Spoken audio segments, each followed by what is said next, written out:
Residents thought it was fireworks. But it was actually a series of explosions from a warehouse fire in Mississauga. Explosions that caught everyone, including the firefighters, off guard. Shannon Martin is live at the scene just north of Pearson Airport. Shannon, what's happening there right now? Well, Dwight, it is now more than 13 hours after the blaze broke out this morning. And take a look at firefighters. They are still battling this fire. Right now, it is just hot spots. We know the way the building came down made it difficult for firefighters to get to all the flames. They've been using heavy machinery all day, and right now they continue to blast it with water. We talked to fire crews, a lot of them today, many with decades of experience. They say they've never seen anything like this, and it's a miracle no one was killed. A raging inferno and explosions caught even the most seasoned firefighters off guard. The fact that no one was killed it's miraculous. It looks like the scene of an improvised explosive device. Mississauga fire crews were called to this warehouse on Thamesgate Drive off Airport Road just before 5 this morning. They were about to make entry when the building exploded, and as you can see, the building is completely demolished from the blast. The powerful blast caused the wall of the building to cave in on firefighters. 3 were trapped, another suffered smoke inhalation.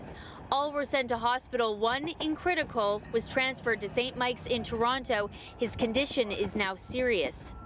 The blast forced fire crews back from the building, fighting the flames from outside. When we opened the back window and we saw that fire was there was too much smoke and there was fire that I have never seen in my life.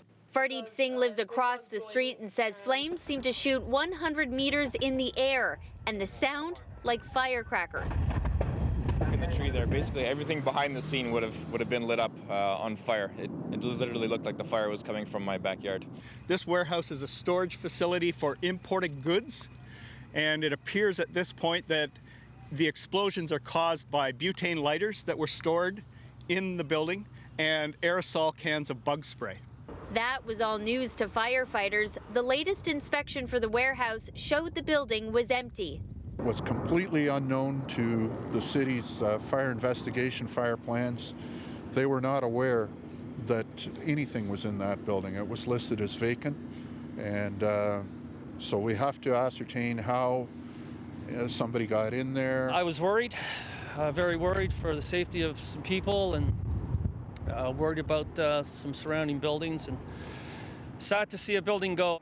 Ken Cree says he sold a 30,000 square foot warehouse about a year ago to GE Forwarding, a company that imports goods. The building is fire monitored, and the building is sprinklered, so I'm not quite sure why it got so bad. And that is obviously part of the investigation. Why did it get so bad? You're looking at a live shot now as firefighters continue to try to work on those hot spots. And guys, we won't be able to tell exactly what was in the building until the fire is out, and that's when investigators can go on the ground and start doing that forensic work. And Shannon, there was some concern this morning that smoke coming from this fire may have been toxic. What's the latest on that? Well, that's right. So when we're talking about bug spray and butane lighters, there was obviously big concern when we saw all of that black smoke very early in the day. We saw the Ministry of Environment here. They had a mobile unit, so they were testing air quality throughout the day, and they found that the levels were well below emergency levels that they set for a fire like this. And that's good news, because right on the other side of the camera is a whole host of houses. Thousands of people live here, and they were never in any danger, partly because of all the wind. It just happened to be blowing in the right direction, guys. All right, Shannon, thank you.